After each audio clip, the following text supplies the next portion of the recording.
하나님의 사자들은 천사들이죠. 하나님의 사자들은 천사들입니다. 천사들이 인자 위에 오르락 내리락 하는 것을 보이라. 천사들이 오르락 내리락 하는 걸 본 사람이 누가 있어요? 야곱이 있었죠.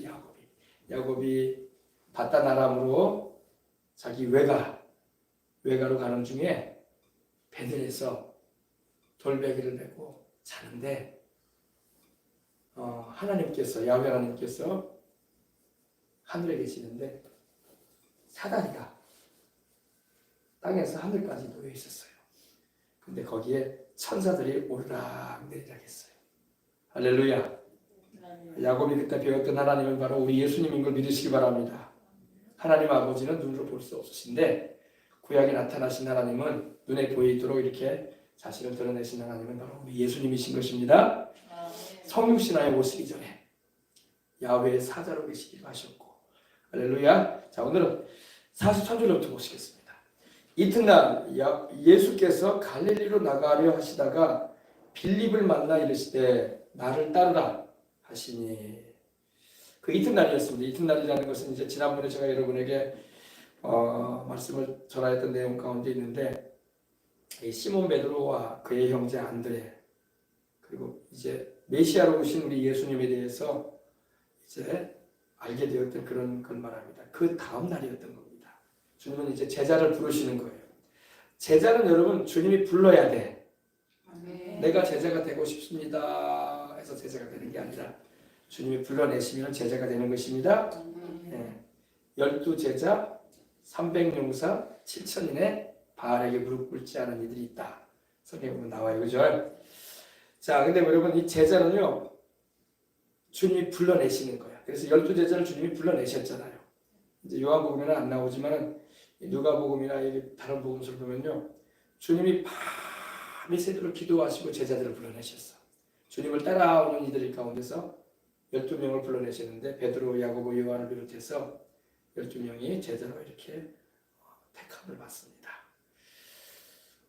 그래서 이제 주님이 그 가운데 이제 또 제자를 부르시는 겁니다. 이튿날 예수께서 갈릴리는 바로 이스라엘의 북단에 위치해 있죠. 갈릴리 호수라고도 하죠. 원래는 바다가 아니에요. 호수예요, 호수. 보통 이제 성지순례 가면은 이 갈릴리 여기 화면에 가끔 나오죠. 찬양 드리다 보면 배가 가는 길이 있죠. 그러면 배가 이렇게 딱 큰 바다 같은 데를 지나가잖아요. 이게 갈릴리 호수입니다. 그래서 이 갈릴리는 이방인들이 섞여 살던 지역이었어요. 그 당시에. 우리 주님 당시에도 이방인들도 들어와서 살던 곳이고, 왜냐하면 북이스라엘에 위치해 있기 때문에 북이스라엘은 남유다와는 달리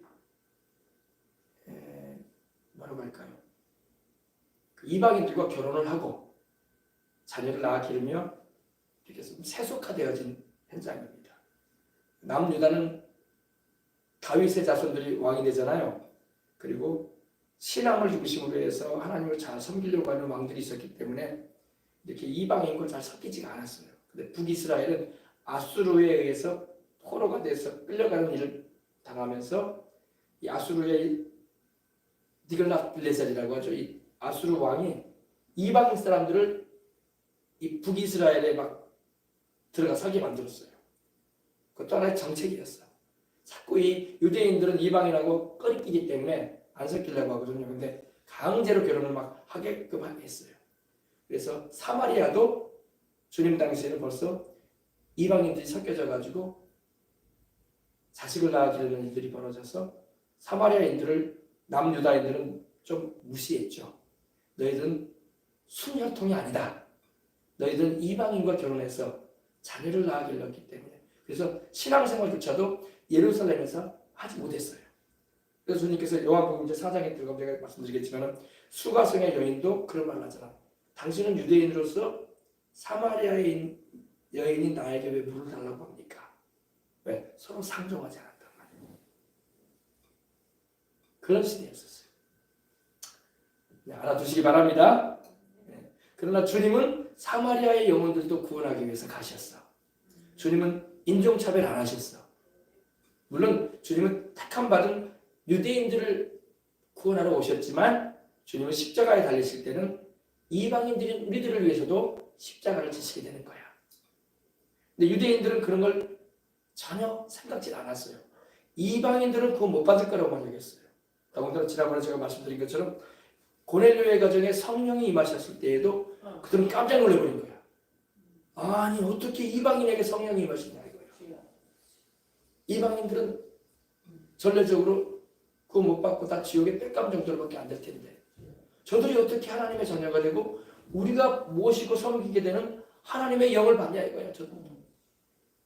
그래서 굉장히 놀라워 있죠. 왜냐하면 주님은 이방인들도 구원하고자 하는 분명한 의지를 가지고 계셨습니다. 아멘. 그래서 주님이 십자가 질 때는 유대인들을 위해서만 십자가 지신 게 아니라 이방인들인 모든 전 세계 인류를 구원하기 위한 십자가를 지셨다는 걸 우리는 알게 된 겁니다. 아멘. 우리 주님이 얼마나 감사합니까, 그죠? 그래요, 안 그래요? 네. 근데 보십시다. 이튿날 예수께서 갈릴리로, 이 갈릴리는 이방 지역으로 이렇게 일컬어졌거든요. 다시 말해서 이방인들이 많이 들어와서 같이 이렇게 유대인 여인들과 결혼해서 이렇게 자녀를 낳기고 이렇게 살던 그 좀 천시 같던 지역. 예루살렘은 아주 고귀한 귀족들이 사는 그렇게 이렇게 여겨졌다면은 갈릴리 이 북방 쪽은 천시되었던 멸시받던 이들. 그러니까 참 얼마나 서름이 있고 상처가 많았겠어요, 그죠? 그래 안 그래요? 네. 상처에 머물러 있으면 안 되겠네, 그죠? 우리 주님은 상처받은 자들도 치유하시고 구원하시고자 하시는 사랑의 주님이십니다. 네. 그래서 우리로 말하면 지역적인 차별을 많이 받던 곳이에요. 지역적인 차별. 우리 남쪽 지방 사람들이 지역적인 차별을 많이 받은 것도 사실이잖아요. 그죠? 그러나 그렇다고 해서 여러분 우리가 북쪽 이스라엘의 이 갈릴리 지역의 사람들이 하나님의 구원하심에서 제외된 건 아니야. 이렇게 우리 주님은 오히려 그쪽에서 사역을 시작하셨기 때문에 할렐루야. 주님이 십자가를 지시기 위해서 예루살렘으로 가시기 전까지 본격적으로 많은 활동을 했던 곳이 갈릴리 바다였어요. 갈릴리 호수였습니다. 갈릴리 바다가 아니라 호수입니다. 왜 호수냐면 민물이에요. 그 물이 저기 텔단에서 흘러내리기 때문에 민물이에요. 헐몬의 이 샘에서 흘러내리는 것이기 때문에 민물이에요. 민물이라는 것은 짜지 않다는 거예요. 그래서 물고기도 종류가 많아요. 민물 종류가. 자, 예수께서 갈릴리로 나가려 하시다가 빌립을 만나게 됩니다. 이 빌립이 제자가 되죠. 빌립은 어디에 나와요? 광야에서 물고기 2마리, 떡 5개 가져온 사람이 빌립이잖아요. 그죠? 어린아이가 싸온 음식인데 빌립이 그 계산을 했었어. 계산. 주님께서 이들로 먹게 하라고 하니까 여기 먹일 만한 요사이로 말하면 마트도 없고 식료품점도 없는데 어떻게 먹이냐고. 이게 빵 공장이 있는 것도 아니고 하면서 요사이로 말하면 그렇게 말씀드렸단 말입니다. 근데 주님께서 빌립에게 그 말을 할 때는 빌립을 시험코자 하셨던 거예요. 그러니까 빌립은 계산력이 굉장히 빨랐어요. 수학을 잘했어요. 이 사람들 먹이려면요 200데나리온의 떡이 더 필요할 겁니다. 이랬어요. 200데나리온은 장정이 200일 동안 일할 수 있는 분량의 돈이 필요할 것입니다. 이 사람들에게 조금씩 먹게 할지라도. 그러니까 수학이 빨랐어요. 그죠? 그러나 안드레는 어떻게 했어요? 안드레는 물고기 2마리와 떡 5개를 소년에게서 이렇게 받아와서 주님께 드리면서 이것을 어떻게 하겠습니까? 라고 말씀을 드렸어요. 주님이 기적을 행하셨어요. 할렐루야. 그래서 오병이어의 기적이 나는 거야. 거기서 남자만 5,000명, 여자와 어린아이까지는 항상 남자들보다 여성들이 주님을 더 많이 따르거든요.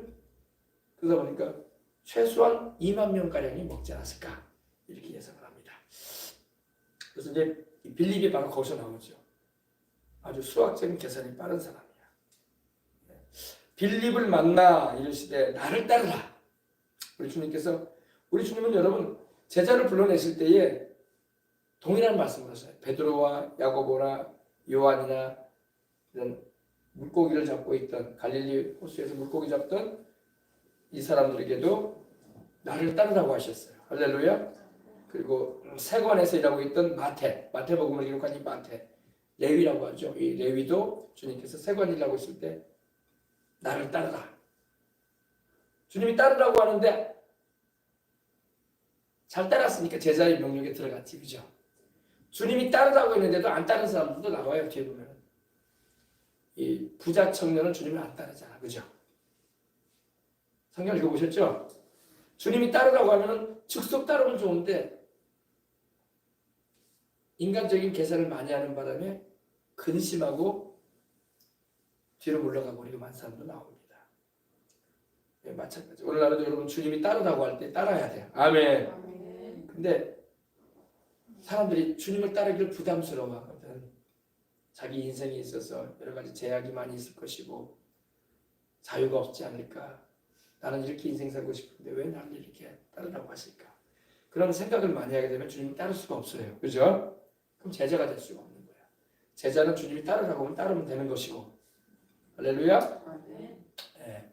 나를 따라오라 주님이 말씀을 하십니다. 이건 명령이에요. 명령. 나를 따르라. 그죠? 나를 따라주세요 이렇게 말하는 게 아니야. 나를 따르라. 명령이에요. 네. 제자로 삼아줄 테니 나를 따르라. 뭐 아무나 주님께서 제자로 삼는 건 아니거든. 그러면 왜 주님께서 12사람만 삼으셨겠어요? 사람이 주님을 따르는 사람들이 주변에 많았는데, 그죠? 막 구름대처럼 막 사람들이 막 주님께로 다가왔는데 주님께서 그들을 다 제자로 삼지 않으셨어. 제자로 삼는 것은 주님께서 3년 반 동안의 공생애를 사시면서 제자들과 함께 지내며 또 그들에게 하나님 말씀도 가르치고 또 그들에게 영적인 사역도 이렇게 보이시며 이렇게 사명을 맡기시려고 따르라고 한 것입니다. 그래서 우리 주님께서 부활하신 다음에 그러셨죠. 하늘과 땅의 모든 권세를 내게 주셨으니 그러므로 너희는 가서 아버지와 아들과 성령의 이름으로 삼위일체 하나님의 이름으로 침례를 베풀고 내가 너희에게 분부한 모든 것을 가르쳐 지키게 하라. 볼지어다 내가 세상 끝날까지 너희와 항상 함께 하리라. 그러셨죠. 이건 제자들에게 하신 말씀이에요. 주님을 따르면 여러분 때로는 고생이 되고 때로는 고된 삶의 어려움에 봉착할 수도 있어요. 그러나 주님을 따르면은 끝까지 주님을 따르면은 영광의 자리까지 가는 것입니다. 고생과 고난이 있지만은 마지막에는 주님의 영광의 보좌에까지 되는 거야. 계시록에 보면은 이기는 자는 나와 함께 내 보좌에 앉을 것이다 그러셨어. 내가 이기고 아버지와 함께 앉은 것처럼. 할렐루야. 굉장한 영광의 자리에 앉혀주겠다고 주님이 말씀하신 겁니다. 주님을 따르십시다. 네, 주님을 따라야 돼요. 베드로도 마찬가지였죠. 야고보와 요한도 형제인데 물고기 여러분 그물로 깊다가 세베대의 두 아들이었잖아요. 야고보와 요한이. 그러면서 주님이 나를 따르라 하시니까 아니 평생에 일해왔던 아버지가 그 앞에 있고 배가 있고 그물이 있는데 놔버리잖아 그냥. 놔버리고 주님 따라가는 거죠. 참 희한하죠. 아니 앞뒤를 생각을 안 하고 행동한 것 같아, 그죠? 그 정도로 여러분 그러나 여러분 우리 주님이 보통 분이 아니라는 걸 알았던 거야. 저분을 따라가야 되겠다. 또 누가 주님을 따라갑니까? 물론 뭐 구약에는 여러분 엘리사가 엘리야를 따르잖아요. 엘리사가 여러분 12결이라고 하는 것은요 24마리의 황소야. 요새 황소값이 비싸요. 소고기 여러분 어때요? 600g 뭐 한 근에 여러분 얼마나 비쌉니까? 그죠? 부위별로 여러분 뭐 사랑하는 자녀들과 혹은 여러분의 뭐 이렇게 가까운 분들과 이렇게 식사를 하러 가더라도 소고기가 얼마나 비쌉니까? 그죠? 근데 이 엘리사는 분홍의 아들이었다. 분홍의 아들. 아주 부잣집 아들이었어. 그 당시에 소를 24마리나 끌고 농사를 짓고 밭을 갈고 또 일하는 하인들까지 있었다면요. 굳이 엘리사는 엘리야 안 따라도 인생살이 지장 없는 사람이었어. 그래 안 그래요? 그 아버지 뒤를 이어서 그 재산 다 자기 몫으로 털어올 텐데, 그죠? 그리고 농사할 땅이 있겠다. 또 일하는 사람도 있겠다. 편안하게 어떻게 보면 인생 살아갈 수 있는 엘리사였지만 그 엘리사를 통해서 하나님이 엘리야를 보내가지고 겉옷을 벗어서 던졌단 말이에요. 겉옷을 벗어 던진 것은 내 뒤를 이어 선지자의 직분을 감당해라 이 말이야. 아마 이 엘리사가 여러분 근데 놀라운 건 엘리사가 살던 동네하고 엘리야가 살았던 동네하고 산 하나를 넘어가면 있어. 그 전에 먼저 알고 있었는지는 모르겠어. 근데 알고 있었다는 말씀은 안 나오니까. 그런데 하나님께서 이 엘리야를 엘리사를 만나러 보내시는 거예요. 그래가지고 밭갈던 엘리사에게 겉옷을 던짐으로 나를 따르라고 합니다. 그죠? 엘리사가 결단을 하죠. 결단을 해야 돼. 결단을. 따르라고 하는데 주저주저하고 있으면 안 돼요. 엘리사가 따르겠습니다라고 하고 어떻게 합니까? 그 전에 이런 말을 하죠. 나로 내 아버지에게, 내 부모에게 인사하고 오게 달라고 했어요. 따르기 위해서 인사를 하고 와야지 이제 못 볼지도 모르니까. 그 뒤에 아마 엘리사가 그 부모님을 찾으러 갔는지 안 갔는지는 모르겠어요. 근데 성경에는 찾으러 갔다는 말은 없어요. 그냥 엘리사가 자기 사역에 하나님 부름의 일에 충실하게 선지자로서 사명을 감당했으면 틀림없어요. 그죠? 성경이 뭐 부모를 만나러 갔다는 말씀이 없어. 그러니까 마지막 인사를 하러 가겠다는 거야. 근데 엘리야가 뭐라고 합니까? 돌아가라. 그랬어요. 돌아가라는 말이 무슨 말이냐면 없었던 일로 하자 이거야. 너 나 따르지 말아라.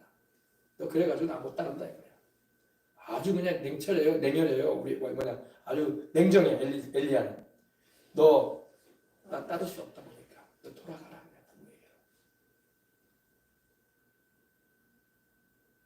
하나님이 불렀는데 너는 어찌하여 나를 보내서 너를 선지자로 세우고자 하는 하나님이 나를 보내서 너를 지금 나를 따르라고 하는데 너는 지금 네 개인적인 일 생각하고 있다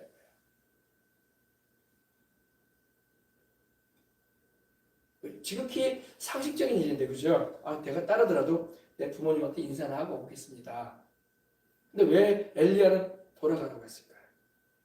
돌아가라는 말은 그 의미가 그거라니까요. 없었던 일로 하자. 없었던 일로 하자. 너 하나님께 부름을 받았는데 너 원하지 않는구나. 그러니까 하나님이 부를 때는 천지를 지으신 어른께서 부르신단 말이야. 할렐루야. 부모보다 더 높은 분께서. 이걸 이해를 잘해야 돼. 그렇지 않으면 시험 들어요. 이런 보세요. 세베대의 두 아들이 야고보와 요한이 그 아버지와 함께 그물을 깁다가 배에서 예수님께서 지나가시면서 나 따르라. 두 형제에게 말하니까 그물 내려놔 버리는 거예요. 하다니.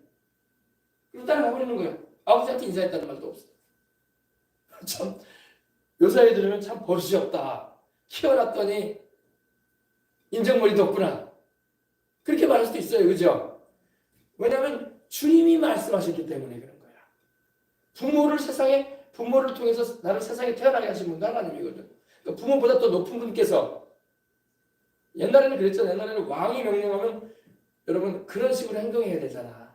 그죠? 네. 조선시대에 왕이 궁궐로 들어와서 나의 신하가 되시오 그러면은 정말 부모님을 모시다가도 갈 수밖에 없는 거예요. 근데 왕보다도 더 높으신 분께서 할렐루야. 천지 만물을 지으시고 우리 인생의 생사복을 주관하시고 나로 하여금 내 부모를 통해서 태어나게 하신 분도 하나님이거든.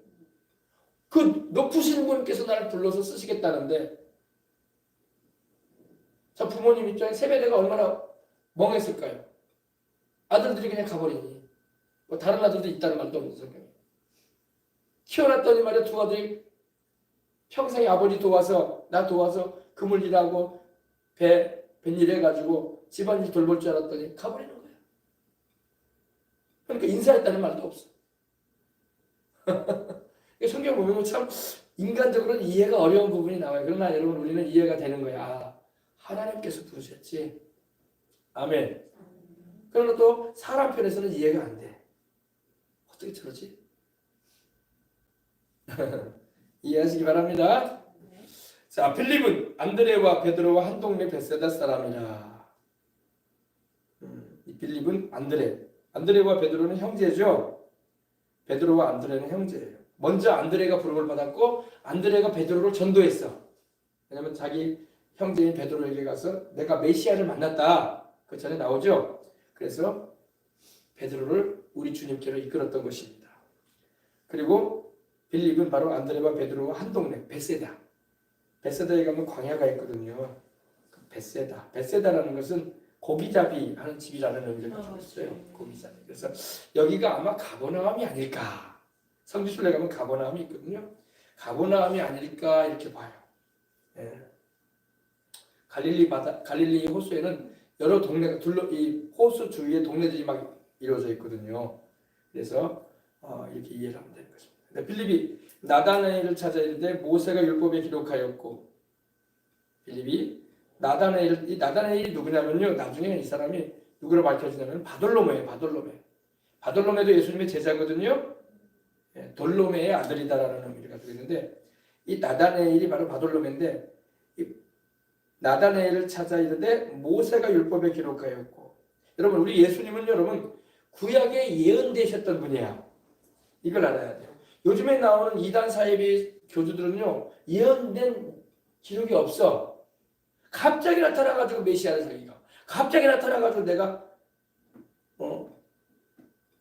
말세에 나타날 그 사람이라고 하고 성경에 예언이 없어요. 그들에 대해서 뿌리가 없단 말이에요. 뿌리가 갑자기 등장을 해가지고 내가 메시아요, 내가 말세에 나타날 그 의인이요 막 그러면서 나타나는 사람들이 있어요. 그거 따라가면 안 돼요. 알겠습니까? 요 사이도 얼마나 사이비들이 많습니까? 그죠? 우리 주님은 여러분 구약에 예언되셨던 분이야. 장장 여러분 구약 4,000년간 예언되셨던 분이야. 4,000년간 1,200년도 아니고 4,000년. 그래 요 사이에 나오는 그런 이단이나 사이비 교주들은 이 뿌리가 없어. 뿌리가 구약에 언급된 게 하나도 없어. 자기들이 그냥 메시아라는 거예요. 자기들이 막 세상 떠난 문모씨도 그렇고 조모씨도 그렇고 조이성이라는 사람은 자기가 하나님이라고 했거든요. 그래서 어떤 사람은요 그 교주는 죽은 다음에 비석에다 그렇게 새겼더라고. 재림주 아무개. 재림주가 죽더라고. 여러분 그런 거 따라가면 안 됩니다. 우리 예수님 이미 구약에 예언되셨던 분. 할렐루야. 그래서 모세가 율법에 기록하였다는 것은 민수기 21장 9절이나 신명기 18장 15절에 보면은 나와 같은 선지자를 하나님께서 일으키실 것이다라고 이스라엘 백성들에게 말씀을 하신 적이 있어요. 모세가. 근데 그분이 바로 장차 오시게 될 우리 예수님을 말하는 거야. 그 다음에 여러 선지자가 기록한 여러 선지자가 누굽니까? 모세도 주님에 대해서 예언했죠. 뭐 창세기로부터 말라기까지 자세히 들여다보면요 오실 예수님에 대한 예언이 꽉 들어차 있어요. 이사야서뿐만 아니라 말라기도 그렇고. 아시겠습니까? 레위기 전체는요 우리 주님께서 우리를 위하여 제물 되실 것을 예언하고 있는 거야. 우리를 위해서 화목제물 되어 주실 것, 죄를 속하는 속죄제물 되어 주실 것, 또 하나님 앞에 우리를 위해서 헌신의 그 번제물이 되어 주실 것, 희생제물 되실 것, 또 우리가 하나님께 나아갈 때 감사의 제물 되어 주실 것, 그분의 생애를 통해서 죄가 없는 삶을 사실 것에 대해서 소제물이 되실 것. 할렐루야. 이게 다 구약의 우리 예수님에 대한 예언이에요. 여러분 여러 선지자가 기록한 그분을 우리가 만났다 이렇게 말하고 있는 거예요. 그러니까 이스라엘 백성들은 그 당시에도 예수님 당시에도요 메시아에 대한 고대함이 있었어. 구약의 우리 모세 선지자를 통해서 또 여러 선지자들을 통해서 우리 민족을 구원하기 위하여 오실 메시아가 있다고 했는데 그분이 오실 텐데 그래서 그분이 다윗의 자손으로 온다고 했는데 그분이 베들레헴에서 태어난다고 하셨는데 그분이 또 왕으로 오신다고 했는데 도대체 누굴까 이런 궁금함이 있었단 말이에요. 우리도 그랬겠죠. 우리가 이스라엘 백성들 입장에도 여러분 입장에 바꿔보면요 우리도 그랬을 거야. 우리 여인들은요 그런 사모함이 있었어요. 혹시 내가 유다의 자손 가운데 유대 지파의 딸 여인인데 혹시 내 배를 빌려가지고 메시아가 오지 않으실까 이런 사모함이 있었어요. 성경에 그렇게 나와요. 근데 이제 마리아가 하나님의 택함을 받은 거지. 이스라엘인이라도 이스라엘의 여인 처녀들이라도요 유대 지파의 처녀여야 돼. 뭐 루벤, 시므온, 레위, 뭐 스불론, 납달리, 아셀, 베냐민, 요셉에 이르지만은 이런 여러 지파가 있지만 그 지파들 딸이 아니야. 유다의 딸이 유다의 자손이어야 돼. 유다의 여인 가운데 처녀 가운데 아이가 잉태된다고 돼 있거든. 그러니까 이스라엘 백성들 가운데 12지파 가운데도 유대 지파의 처녀들은 혹시 내 배를 빌려가지고 우리 메시아께서 오지 않으실까? 아이로 보실 때 그런 사모함이 있었어요. 그러겠어요, 안 그러겠어요? 네. 그거 있다니까 성경에 보면 그게 나와요. 그러니까 다른 지파의 여인들은 바랄 수 없죠. 아니니까. 그러나 유다의 자손의 여인의 처녀들은 그런 사모함이 있었어요. 나의 몸을 빌리셔가지고 구주가 세상에 오시면 좋겠다. 우리 메시아께서. 할렐루야. 근데 하나님은 누구를 택하셨어요? 마리아를 택하셨어요. 마리아. 처녀 마리아를 택하셔가지고 나사렛에 요셉과 정혼하여 결혼을 앞두었던, 동침치는 않았어요. 왜냐하면 정혼 기간이 보통 6개월 정도 두거든요. 6개월 내지 1년 정도 둡니다. 우리도 약혼 기간 두는 것처럼. 왜냐? 혹시라도 다른 남자를 알아가지고 그 기간에 배가 불러오고 결혼하면 안 되잖아. 그래서 정혼 기간을 두는 거예요. 그렇죠? 이해하시겠죠? 네. 자, 보십시다. 빌립이 나다나엘을 찾아 이르되 모세가 율법에 기록하였고 여러 선지자가 기록한 그를 우리가 만났으니 요셉의 아들 나사렛 예수입니다. 요셉의 아들로만 알고 있어요. 그죠? 그러나 여러분, 예수님은 요셉의 아들이 아니라 하나님의 아들이시고 마리아의 아들로 오셨어요. 그죠? 요셉은 직접적으로 예수님하고 뭐라고 할까요? 큰 관여할 수는 없어요. 왜냐하면 예수님이 성령으로 잉태되셨기 때문에. 그죠? 처녀 마리아의 몸에 잉태되셔가지고 오셨기 때문입니다. 여러분, 성경을 우리가 알아야지 내 믿음도 내가 지키고 복음을 제시할 때도 틀림없게 제시할 수가 있습니다. 네. 여러분, 정치적인 얘기도 그러잖아요. 우리가 지금 돌아가고 있는 나라의 일들에 대해서 바르게 알아야지 누가 물어보더라도 정확하게 답변을 줄 수 있는 거야. 둘이 몽실하게 알고 있으면 서로 헷갈려. 질문하는 사람도 헷갈리고 대답해 주는 사람도 헷갈려. 그죠? 그래서 정확하게 아는 게 필요합니다. 자, 나다나엘이 이르되 나사렛에서 무슨 선한 것이 날 수 있느냐? 빌립이 이르되 와서 보라 하니라. 나사렛에서 무슨 선한 것이 나겠냐? 이거 뭐냐면 말씀드렸죠. 나사렛은 바로 북쪽에 위치해 있고 이방인과 섞여서 살고 있고 인물이 나올 만한 곳이 아니다 이거야. 왜? 순혈통이 사는 데도 아니고. 이해하시면 하면 합시다. 그 범죄인들 많은 사는 데 아니야 거기. 멸시천대 받는 사람들이 많이 사는 그 동네에서 무슨 선한 인물이 나오겠냐? 나름대로 자기만의 그 선입견이 있는 거야. 그죠? 아이 뭐 전라도 저 깨떼기에 저 여수 저기 장수리 깨떼기에서 무슨 인물이 나오겠어? 이 말이랑 똑같은 거야. 저 공에 저 바닷가 저기 나로도에 무슨 인물이 나와? 저 완도 저기 섬에서 무슨 인물이 나오겠어? 이 말이랑 똑같은 거예요. 근데 인물 나온다고. 할렐루야. 인물은 하나님이 나오게 하시니까. 그러니까 나다나엘이 선입견이 있는 거야. 아유 그 동네는 인물 나올 수가 없어. 그냥 범죄한 사람들 많고 이방인과 섞여져 가지고 순혈통도 아니잖아. 하나님도 잘 안 섬겨 걔네들은. 우리 예루살렘처럼 뭐 율법을 제대로 가르치는 것도 아니고 다 그냥 이렇게 평가를. 그러니까 필립이 와서 이랬다. 와서 보라. 그럼 너 와서 봐라 이거야. 나사렛 예수님을 보라 이거야. 그분이 어떤 분인가. 요사이도 우리가 여러분 전도하면 사람들이 잘 받아들이지 않으려고 그래. 할렐루야. 성령께서 감동해 주시고 주님을 만나게 하시는 은혜를 입어야 돼. 아멘. 그래야지 여러분 알아요. 자, 그래서 와서 봐라. 와서 봐라죠. 그분의 말씀도 들어보고 할렐루야. 그분이 어떤 일을 하시는가 봐라 이 말입니다. 47절입니다. 예수께서 나다나엘이 자기에게 오는 것을 보시고 자기에게 오는 것을 보시고 그를 가리켜 이르시되 보라 이는 참으로 이스라엘 사람이라 그 속에 간사한 것이 없도다. 여러분 우리 주님은요 사람을 다 알아봐요. 그죠?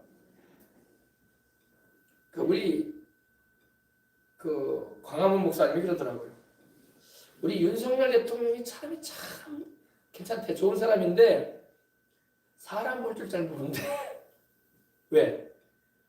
참 한모씨 같은 사람을 그렇게 두둔하고 좋아하냐 이거야. 그래가지고 결국에는 그렇게 어려움을 당하지 않았냐 이거야. 사람 볼 줄 모른다는 거야. 사람이 성격이 좋아가지고 어울리는 거 좋아하고 술도 잘 마시고 사람이 좋은데 좋은 사람이고 이렇게 참 공부도 잘하고 이렇게 자기 아내도 사랑할 줄 알고 참 사람은 좋은데 인물 볼 줄 모르고 사람을 볼 줄 모른다는 거예요. 그래가지고 주변의 사람들이 이렇게 배신을 많이 했다 이거야. 모든 일이 완벽한 사람은 어디 있겠어요, 그죠? 네. 그래서 여러분 우리 인생은요 항상 하나님을 의지해야 돼. 완벽한 사람이 없으니까. 완전하신 분은 하나님밖에 없어. 그래서 윤석열 대통령에 대해서 그렇게 말을 하더라고요. 윤석열 대통령이 참 사람이 괜찮은데 공부도 할 만큼 하고 주변 사람들 다 돌아갈 줄도 알고, 자기 가정도 자기 자식이 없지만 아내 사랑하고, 할렐루야. 그런 면에 있어서 이렇게 좋은 평을, 어쨌든 안 좋아하는 사람은 또 안 좋게 말하겠지만은, 또 예수님을 안 믿기 때문에 술도 잘 마시고 또 주변 사람들하고 이렇게 허심탄회하게 얘기하는 것도 좋아하는데 사람을 꼭 잘못 본다는 거예요. 곁에 두어야 할 사람들이 이렇게 자기를 힘들게 해버리는, 그죠? 사람인지라 그런 연약함이 있다. 여러분, 우리 주님은 정확하게 사람을 알아보십니다. 주님은 두 번 볼 필요 없어요. 다 알아보시오. 왜냐하면 우리 주님은 하나님의 아들 아니십니까? 하나님의 아들이라 모든 걸 보시면 딱 아시는 거예요. 할렐루야. 또 미리 아시는 분이고, 예수께서 나다나엘이 자기에게 오는 것을 보시고 그를 가리켜 이르실 때, 보라, 이 사람은 참으로 이스라엘 사람이다. 지금 우리 주님에 대해서 선입견이 별로 안 좋았어요. 그죠? 무슨 나사렛에서 그 멸시받고 천대받는 그 이방이라고 섞여진 그 지역에서 무슨 인물이 나오겠냐 이렇게까지 말을 하는데, 우리 주님께서 이걸 모르셨겠어요? 아시지? 그런데도 나다나엘을 가리켜 말씀하시면서, 봐라, 이 사람은 진짜 이스라엘 사람이다 이겁니다. 이 참으로라는 말은 우리를 원하는 아멘이야. 아멘. 아멘. 진실로 이 말이거든요. 아멘. 여러분, 아멘이 누구 이름이에요? 요한계시록 2장에 보면 아멘이시요 충성되고 진실하사 다윗의 열쇠를 가지시니라고 나와요. 그죠? 그분은 바로 우리 예수님이에요. 그래서 여러분, 찬양할 때, 기도할 때 아멘을 많이 하시라고. 아멘 하면 우리 주님의 이름을 부르는 거라니까. 아멘. 할렐루야. 아멘. 그렇습니다. 진실로 진실로 참으로 이 말입니다. 참으로 이스라엘 사람이다. 우리 주님은 거짓말 안 하시지. 항상 진실만을 말씀하십니다. 그 속에 뭐가 없다고요? 간사함이 없다. 거짓이 없다. 다른 사람 속이고 그럴 사람 아니다. 속이는 사람 아니구나. 그 입에서 나오는 말도 이렇게 간사한 말을 쓰지 않고 정확하게 직설적인 말도 하지만은 정확한 말을 하잖아요. 그죠? 자기들은 이거는 죄가 없다는 말은 아니고요. 오히려 자신의 죄인됨을 철저히 인정하여 참 회개자의 참회자의 심정으로 하나님을 바라보는 그런 자리라는 그런 뜻을 가지고 있습니다. 나다나엘이 이르되 어떻게 나를 아시나이까? 나다나엘이 깜짝 놀라서 당신이 나를 어떻게 아십니까? 지금 이렇게 말을 하죠. 예수님이 대답하여 말씀합니다. 빌립이 너를 부르기 전에 네가 무화과 나무 아래에 있을 때 봤다. 그죠? 네가 무화과 나무 아래에 있을 때 내가 봤다. 우리 주님께서, 그죠? 무화과 나무가 있죠? 네. 네가 빌립이 너를 부르기 전에 네가 무화과 나무 아래에서 쉬고 있었던 거예요. 그죠? 낮이니까. 갈릴리 호수가 있고, 그죠? 무화과 나무 아래에 있을 때 내가 너를 보았다. 말씀을 하시는 겁니다. 나다나엘이 주님께 대답을 합니다. 랍비요. 이제 바로 랍비라는 말이 무슨 말이에요? 선생님이죠? 선생님 하면서, 랍비요, 당신은 하나님의 아들이십니다. 와, 바로 대답이 나와요. 그죠? 이 나다나엘이 감동돼 버린 거야. 당신은 하나님의 아들이십니다. 당신은 이스라엘의 임금이십니다. 이스라엘의 임금이라는 것은 누구한테 쓰이는 말이냐면 하나님께만 쓰이는 말이야. 물론 사람이 왕이 되어서 쓰임 받지만 그 왕들은 하나님이 세우신 위임된 왕들이고, 진정한 이스라엘의 임금은 예수님이신데, 할렐루야. 우리 하나님이 구약에는 이스라엘의 왕으로 나오거든요. 선지서를 보면 이스라엘의 왕인 야훼가 말한다 이러시거든요. 사람 왕 말고 하나님이 진정한 이스라엘의 왕이다 이겁니다. 여러분, 오늘날도 마찬가지예요. 각 나라에 대통령이 있고 수상이 있고 총리들이 있지만 진정한 모든 나라의 왕은 하나님이십니다. 아멘. 북한의 김정은이가 최고 지도자로 있고, 이 대한민국 땅에도 윤석열 대통령이 이 대통령의 자리에 있지만 진정한 우리나라의 최고 통치권자는 하나님이에요. 아멘. 그걸 알아야 돼. 일본도 마찬가지예요.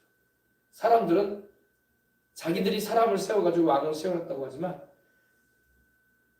눈에 보이지 아니하시지만 그 왕들을 세워지도록 허락하신 분도 하나님이고, 대통령이나 총리를 백성들의 마음 가운데 투표를 할 수 있도록 하신 분도 하나님입니다. 어쨌든 우리는 하나님의 뜻 가운데서 바른 사람이 세워지도록 기도하며 투표를 하지만 그러지 않았을지라도 하나님의 허용하심 가운데서 이루어지는 거예요. 이 하나님의 뜻은요 두 가지예요. 온전한 하나님의 뜻이 있고 허용된 뜻이 있어요. 온전한 뜻은 뭐냐? 하나님이 정말로 기뻐하시는 가운데 딱 세우는 게 온전한 뜻이야. 그러나 우리가 하나님의 뜻을 알지 못하고 그 백성들이 투표를 잘못해가지고 세워지는 사람은 허용된 사람이야. 이해가 되시면 아멘합시다. 예. 그러므로 우리는 기도할 때마다 하나님이 완전히 기뻐하시는 사람이 세워지더라면 기도를 해야 돼요. 한번 때마다. 허용돼 버린 사람이 북한의 김정은이는 허용된 사람이야. 김일성도 허용된 사람이고 김정일이도 마찬가지고. 그들은 완전한 하나님의 뜻 가운데 세워진 사람들이 아니에요. 허용돼 버린 사람이에요. 왜? 백성들이 공산주의를 받아들였거든. 그리고 나중에는 주체사상까지도 인정하고 받아들였단 말이에요. 그러니까 허용돼 버리는 거예요. 하나님의 온전한 뜻은 그런 나라가 되면 안 되거든. 다윗처럼 하나님의 완전한 의지 가운데 하나님을 섬기고 백성들이 주님을 경외할 수 있는 그런 가운데 세워져야지 온전한 하나님의 뜻 가운데 세워진 거예요. 그러지 않으면 다 허용되는 거예요. 허락하심에서 그냥 허용되는 거. 차선이 되버린 거예요. 차선. 최선이 아니라 차선.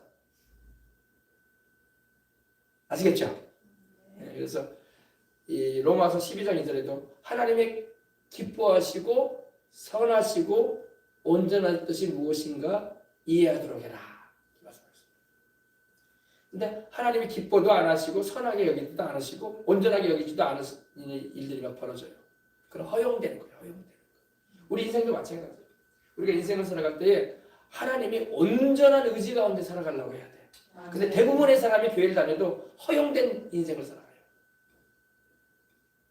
너는 할 것 없이 그렇게 사는 사람들이 많아요. 똑같이 하나님의 자녀가 되고 성령을 모시고 있어도 허용된 의지 가운데로 인생을 산다니까. 하나님의 온전한 의지 가운데 행하지 않아 사람들이. 그러니까 하나님이 그냥 허용해버리는 거예요. 그러니까 온전한 축복을 못 누려. 결과적으로. 온전한 쓰임을 못 받아. 하나님의 사울왕은 여러분 허용된 왕이라고 볼 수 있어요. 허용된 왕. 다윗은 온전한 뜻 가운데 세워진 왕이고.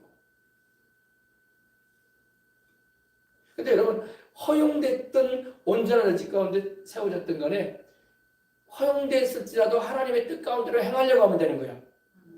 온전한 의지 가운데 세워졌어도 타락할 수가 있어요. 솔로몬처럼. 알겠죠?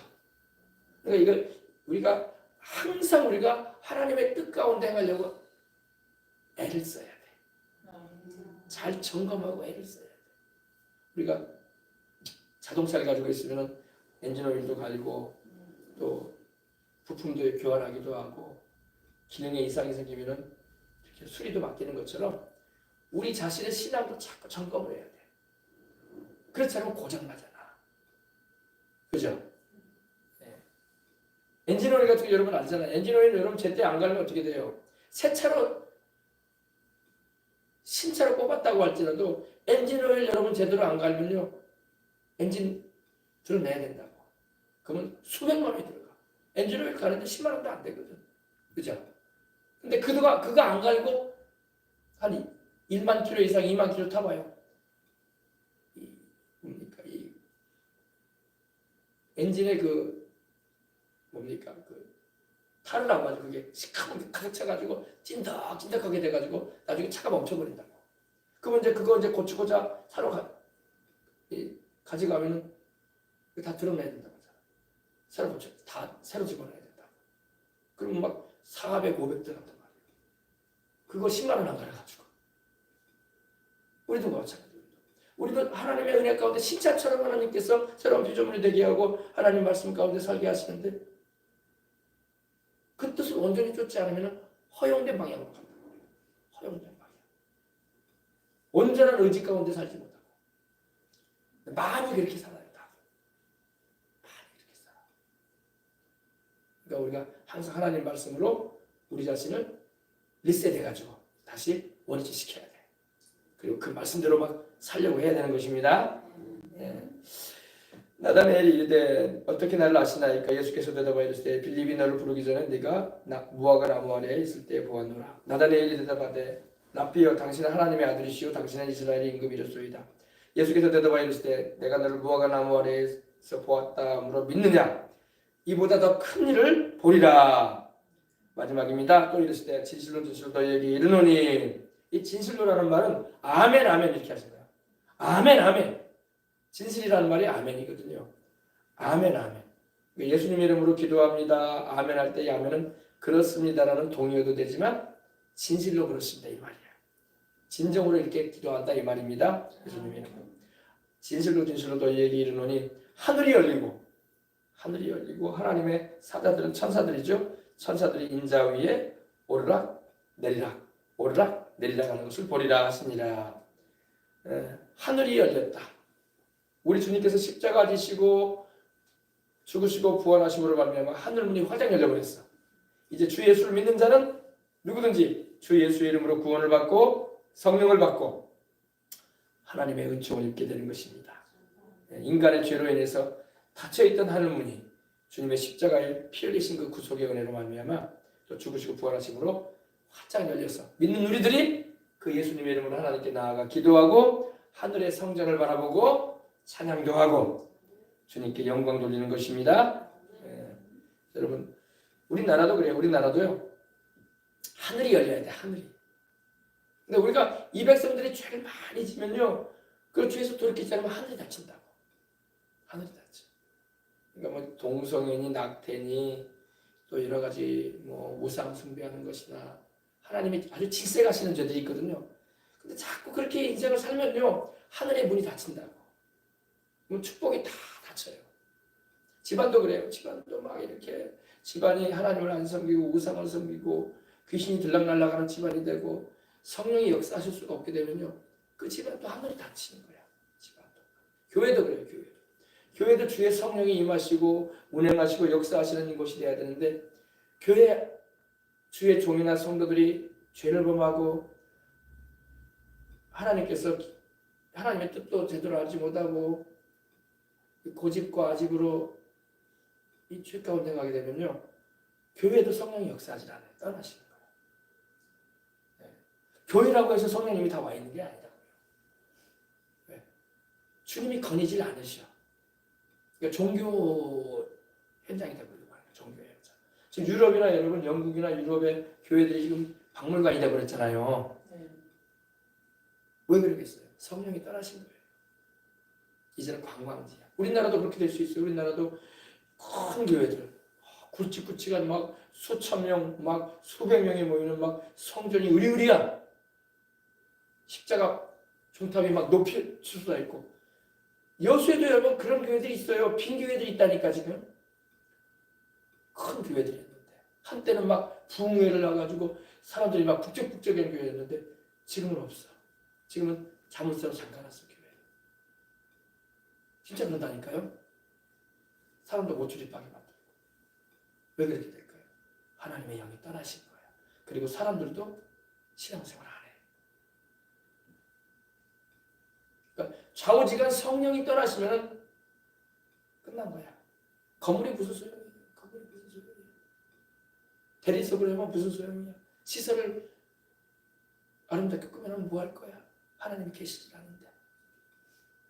뒤에 보면 이제 2장에 보면 우리 주님께서 가나의 혼인잔치도 하시는데 주님께서 십자가를 지시기 전에 성전을 청소하셨고 그리고 2장에 보면은 여러분 이제 제가 여러분에게 말씀드리겠는데 13절 이하로 보면은 또 성전을 한번 청소하. 주님이 공생에 시작하실 때에 성전 청소하셨고 마지막 십자가 지시기 전 일주일 앞두고 성전 청소하셨어요. 2번 하셨어요. 2번. 그럼 건물 성전만 주님이 말씀하시는 게 아니라 오늘날 주님은 어디 계셔요? 우리 속에 계시잖아. 우리 심령을 청소하기를 원하세요. 우리가 예배드리는 처소도 깨끗하게 청소해야 되지만 우리 심령이 정결하게 깨끗하게 청소되어야 할 줄 믿습니다.